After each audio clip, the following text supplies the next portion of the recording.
Экологические республиканские службы призывают жителей региона сообщать о случаях скопления мусора и несанкционированных свалках.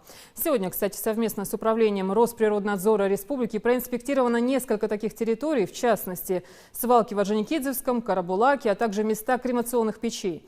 Залина Могушкова расскажет подробнее. Место определить тоже. Защита экологии, как это не покажется странным, начинается именно за столом совещаний. Представители Комитета Ингушетии по экологии и природным ресурсам, а также сотрудники других надзорных природоохранных органов обсуждают в Сунжинской районной администрации накопившиеся вопросы. В первую очередь связанные с районными и городскими свалками, ведь на кону создание полигонов твердых бытовых отходов и целых мусороперерабатывающих комплексов. Правительстве Ингушетии уже даны поручения о предоставлении инвестиционного статуса предприятиям, которые будут этим заниматься. Более того, в арендное пользование им выделены земельные участки. Ну а пока временные свалки обязаны работать по установленным санитарным требованиям. Впрочем, от слов к делу, и инспекционная группа экологов выезжает на Сунжинскую районную свалку, чтобы зафиксировать имеющиеся там нарушения. По этой свалке сегодня поставлена задача администрации района привести вот это все в порядок, установить освещение, охрану какую-то и заключить договора с пожарными службами, чтобы вот это вот возгорание, по которому поступают многочисленные жалобы жителей, чтобы этого не допустить.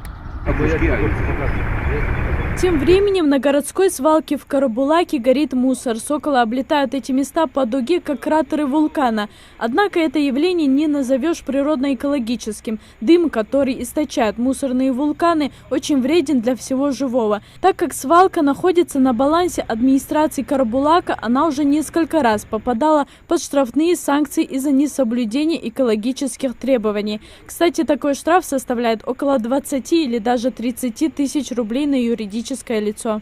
По данной свалке нарушение то, что возгорание часто происходит, но администрация города Карабулак периодически совместно с пожарными, городскими пожарными производит тушение данной свалки, но она как бы возгорает из-за того, что сам очаг находится под слоем мусора, и как бы добраться до этого очага не получается.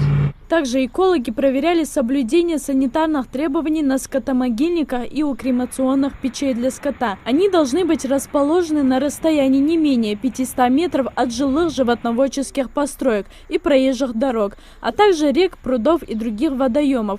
Если все эти требования выполнены и скотомогильник огорожден и защищен крышей, то он может продолжать работу.